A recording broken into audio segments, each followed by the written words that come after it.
Okay, and we're back on Media Hitman. Welcome back to the show, Natalie Cooke. How are you? Good. How are you today? Awesome, awesome. Actually, no, I lied. I'm doing terrible because you're leaving. Um, and this is for the audience. This is Natalie Cooke's last day at Mind Meld PR, and it's been a wild ride. Hopefully, a lot of fun from your side. Many clients happy with your work. We've gotten them a ton of media coverage. The team was happy to have you. But I think the topic for today is sort of a look back at that experience, what it's actually like working at a PR agency. So for those who are curious what it's like to work at a PR agency, maybe what gets results, what are the challenges you face, but maybe some what things maybe you were not expecting, and just a little bit of context. I think uh, long before I ever started Mind Meld PR, and yeah, I could never get a job at any agency. No agency would have me. PR agency, advertising, nothing. I probably uh, over years, I must have sent out thousands of resumes and applications and LinkedIn applications, and everybody thought I sucked. And maybe I did, and that's why they didn't hire me. That's fine. But eventually, created this agency. We've got many happy clients and are providing media coverage for them. And a lot of the reason that's possible is people like you, Natalie. So, all right, I'm gonna shut up. What are your thoughts on working in PR? I would say my number one thought is just the misconceptions that clients have about PR Mm, and was sort of astonishing for me. So we have some clients and they just know that PR is going to help them build their brand, and that's awesome. Like that is what we're here for. We have other clients that think PR is sort of replacing their marketing. And mm, then you check out their website, it's like basically under construction. And they have no social media, no LinkedIn. They're experts. You can't really find them. They have no LinkedIn profile photos. And so they think we're going to replace that marketing. And the problem is, we reach out to a reporter and we're like, hey, look at this cool story, look at this cool service, perhaps, and they go check out their website and they're like, oh, this is fake or this sucks. I don't know what this is. And then that also kills our media hit. So PR does not replace marketing, but hopefully most clients know that. I've only seen a few so far with that kind of misconception. And then the last thing is sort of clients not fully understanding the PR process. And we do a really nice big kickoff, and it sounds like they're totally on board. And then halfway through, maybe the month, they're kind of confused. And so I would say the biggest thing is a lot of people don't know what they're getting into with PR, which is interesting to me. I didn't know that would be happening. And so it's important to always be communicating everything you're doing and explaining why we're doing it and just showing what we're doing for them and how much effort we're putting in. And that way, if they're a little bit unsure, at least they see, oh, look at all the stuff they're doing, all the content we're getting that we have access to, and whatever it is, a press release, a thought leadership, a million pitches going out. But yeah, it's really the clients that surprised me the most and mm. what their idea of PR was. Right. And, to be fair, we're not talking about all clients here, but there were Yeah, definitely some where they do have maybe the wrong idea. And partly, I'm going to give play devil's advocate here. Look, if they understood PR, if they knew how to do this stuff, they wouldn't be hiring us. So it's kind yeah, of like when you hire a contractor to work on your house you're not quite sure what they're doing, and they explain, even if they explain it to you, maybe I wouldn't get it because I'm not a very handy guy. I just have to trust them. And then if they ask me a question, well, in order to do this part of the work, we need your sign off on this. And it's like, okay, I don't know what any of this means. So I yeah. kind of I like I feel some sympathy. At the same time, there's um well, I'll put it this way. Yeah, on the sales calls, one of the very first things that I typically will mention, and maybe this might sound like a super dumb thing to say on a sales call where I'm trying to land a sale. I want their money. I want to be Yeah. working with them. And so this sounds like I'm putting a hurdle in there, but I will always ask, okay, well, what are you doing on the marketing side of things? Mm, And and I'll typically explain, well, look, if and I'll explain this for people who maybe don't know what PR is, but have some kind of marketing in place. I'll say, well, you do want to work on that marketing foundation, have whether it's your LinkedIn outreach, email outreach, social media, maybe you're going to trade shows, whatever it is that however you're reaching out to your customers. mm, Um, PR is meant to be a force multiplier for your marketing. And so we're going to help you convert more. People who know of your brand are more likely to do business with you. mm. So that's what we're trying to achieve. But yeah, as much as I can walk people through things on the call, I think where things can go kind of sideways, sometimes the people I speak to on the sales call are not the people we're actually dealing with in the day-to-day, week to week, and it's a different person, and they're not as familiar with the process, or maybe they have their own ideas about what PR is supposed to be. Yeah. Um, Maybe you want to get into some of that. Like, what would be an example of a client who maybe had the wrong idea about what they think PR is supposed to be, how it's supposed to work? Yeah. I think it's like number one is PR equals sales, and PR is going to bring me all these leads. And it's like, maybe, maybe that'd be really nice, but it's most likely a lead sort of accelerator, Hmm. but it's not a direct cause. And even if it was, it'd be hard to tell. Like maybe someone did see you in the New York Times and they're like, wow, this product is insane. I have to reach out. But maybe they don't mention that to you. And so you might not know, but they did see you there and they saw that you have all this expert advice and they want to know more.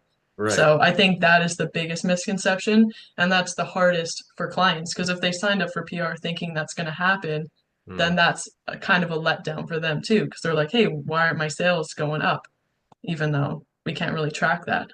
Right. Well, yeah, so they should be seeing some kind of impact on their business, certainly within 60 to 90 days of having PR, assuming they again have some kind of marketing foundation that we're accelerating. So, if that's the case, they've got these things in place, these lead gen mechanisms, Google Ads, Google email outreach, LinkedIn outreach, whatever they're doing, um, they're they're tracking those numbers. They should be tracking those numbers.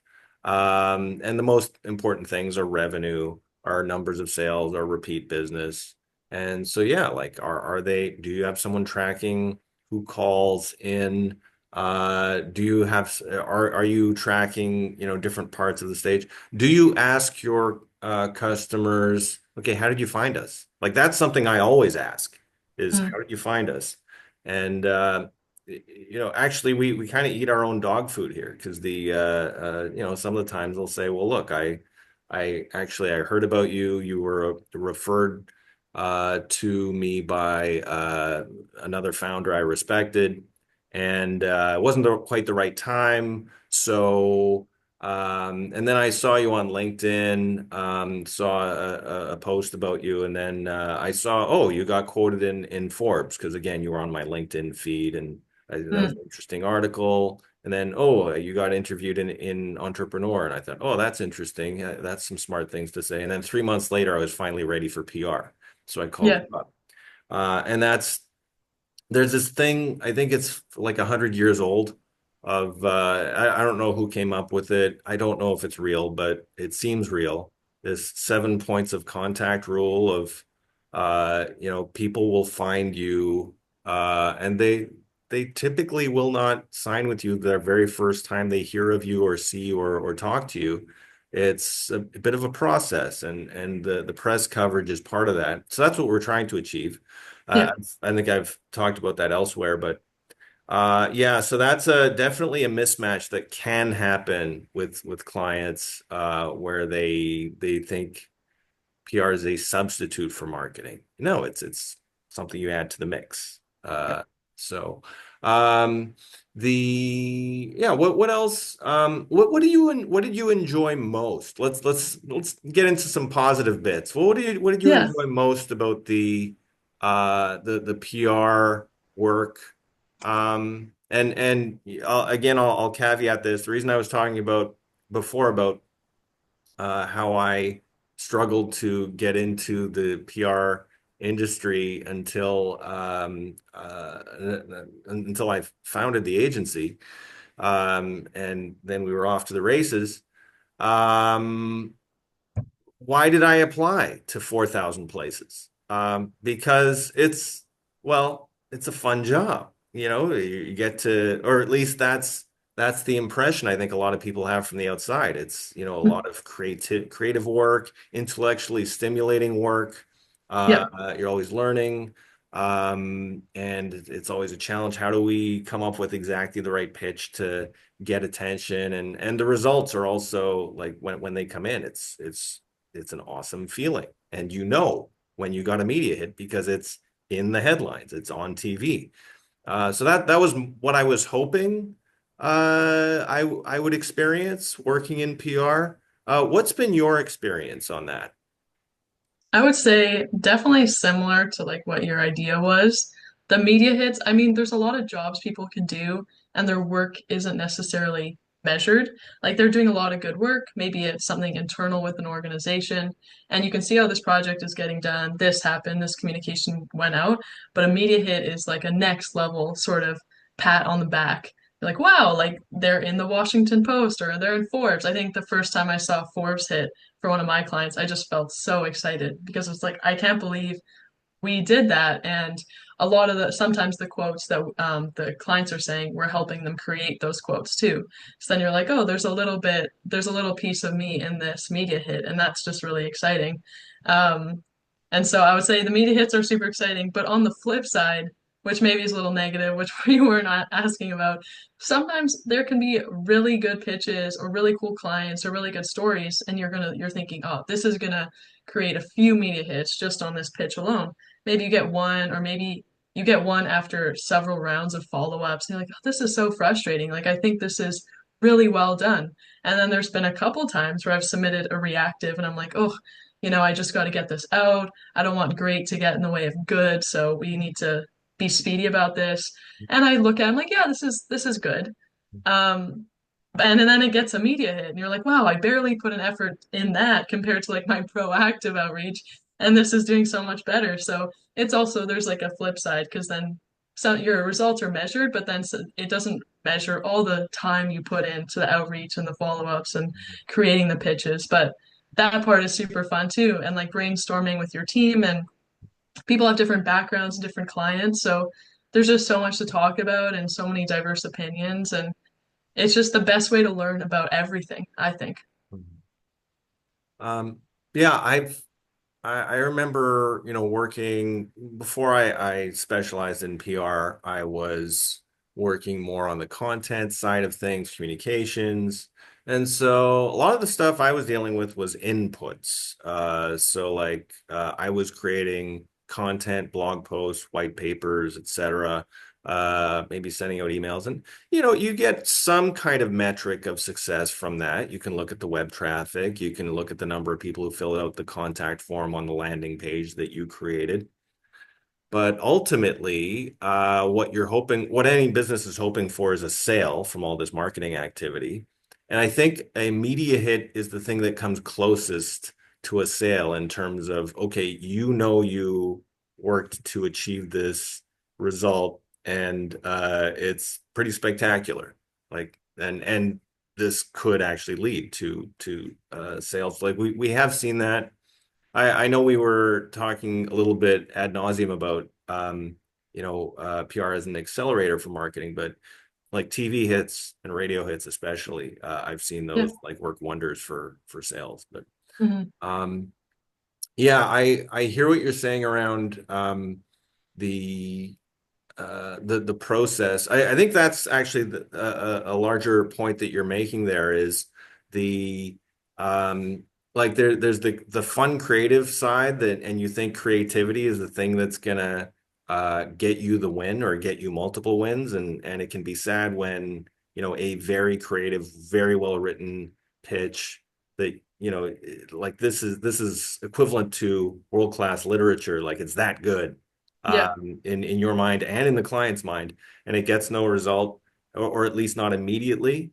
But then in those cases, the process can win out. Like like you said, like sometimes you can get that win very, very fast, but sometimes it takes 3 weeks of follow-ups with a reporter to bring in that win.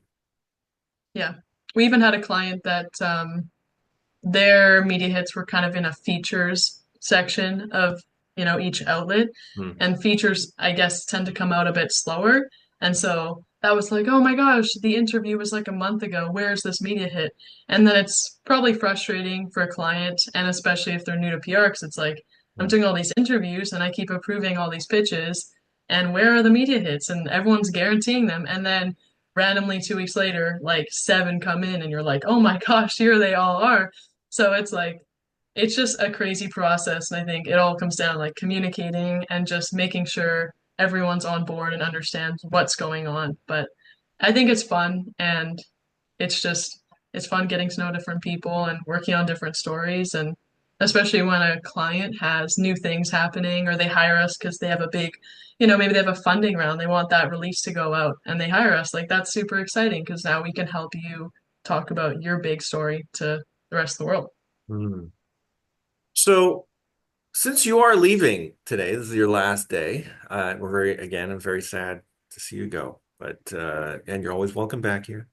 But what would you say to the next person who's going to be joining the team? What should we be telling them on their first day that maybe you would have liked to have known on your? Mm. I'll say the first thing that I didn't really realize until I started taking on my own accounts and after like several meetings was that you don't need to rush to fill awkward pauses in a client meeting. Like if I've asked a question, they've given an answer, and then it's like, okay, it seems like they're done answering. Sometimes like a few more seconds, and then they're like, oh, actually, we do have this one thing that happened last week, and oh yeah, it ended up increasing our sales by 20% in the month of April. And it's just sort of like, okay, listening beats impressing. So I don't need to like just jump to the next thing because I'm like, oh, they're gonna be like, why is this so awkward? Because they might have more to say. Which, on the flip side, if you're a client and you're talking to a reporter, that's not as much what you want to do. Like, if you're done, please stop. Because sometimes they'll keep talking because, like, oh, this is weird. The reporter's just looking at me. And now they're sharing things that are not as cool, or maybe they shouldn't be sharing because they just feel kind of awkward. But for us, it's good on our end. Yeah, those are two very excellent pieces of advice on the yeah, on the listening side of things, when we're listening to clients. Yeah, I hear you, and you know, don't interrupt people when they're making a mistake. Is a good is good advice if we're talking about your adversary or an enemy, but also don't interrupt people when they are your client and they're thinking through something, and they're because this may be the first time they've actually thought about something on a very deep Yeah. level. This is the first time they're being asked that question Mhm. for public consumption. Yeah. Yeah, so that's yeah, let them think through it. Yeah, I've seen clients where, like, the first few meetings, we ask them a question and they're Mm. like, oh, wow, that's a great question. And they're like, can I get back to you? Like, I just don't even know how to respond. Like, okay, that's fine. And by the 10th client meeting, you ask them a question along those lines, and they have all the answers, and they just sort of know what to say and how to answer it just because, yeah, they have the practice now, and you give them the space to answer well. And I thought your other points around, the quiet moments in journalism, yeah, that doesn't make for good TV. So, guaranteed, if you're one of our PR clients and you're on TV or radio, yeah, if you've made your point, the journalist's job is literally to ask you the next question. Yeah, So they will figure something out or they'll already have something prepared. Um, so that's really great advice for the next star employee at Mind Meld PR. yeah, Thanks very much for taking the time, Natalie. We wish you well, and we'll keep in touch. Actually, I shouldn't say we'll keep in touch. You're still on the clock, so. yeah. We've got a few things to take care of today. Thanks for your time, and maybe I'll see you at some point in future. We can have a retrospective, a look Yep. back uh, Yeah. on Media Hitman. All right. Awesome. Have a Thank you, good. Jonathan. Bye bye. Bye.